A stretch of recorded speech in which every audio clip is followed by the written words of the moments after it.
How did you feel when you saw him kind of publicly coming out and trying to put down essentially this book? Yeah, I feel like that's already an indicator of why I never expressed myself, through all those allegations of cheating and infidelity and all those things. It's like, I was so afraid to speak up. I was so afraid to say, I'm an idiot. Like, I just didn't see it, or I was so afraid to say, I'm trying to hold the very little piece that we have in our family. I'm trying to keep that together. I'm trying to shelter the very little piece that we have, and for me, it was like, I'm embarrassed. I don't know what's true or not. There's so many things that aren't true. It's really hard to differentiate what is true, what isn't, until I really found out.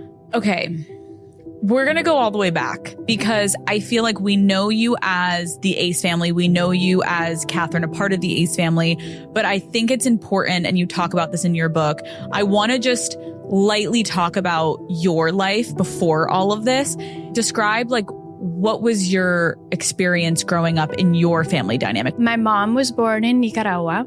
My dad is Panamanian. They met in Panama. They were teenagers when they met. They had a lot of hardship. They had a very toxic relationship, just like any young couple that is new to a country, new language, new everything. They didn't have family, they didn't have friends. And so the first half of my childhood, my dad was a single dad. My mom took herself out of that toxic relationship and moved to Florida. I knew she did that for the best of the family. And it's interesting because I had such an awareness even as a child that I knew she's doing the right thing. You know what I mean? I knew that as a child. And I'm I know my mom is doing this for us, for the bigger picture. My parents didn't have much money, really nothing. I had this really weird relationship with money. I remember thinking my mom would say things like, we don't have the money for that, or we can't do that, or, and I remember looking at her and thinking, I'm going to make a lot of money one day so that I can do all the things that I want to do, and I can support you, and I can support my family. And it was this drive that I had inside of me. So many adults, you get to that place where you're what was lacking in your childhood that then you were craving? Because whether you had friends that had it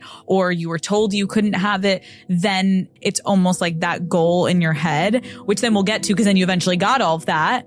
And sometimes it doesn't mean that that is the thing that brings you happiness. But when you're young and you have this vision, totally, it's you're going to go for it no matter what.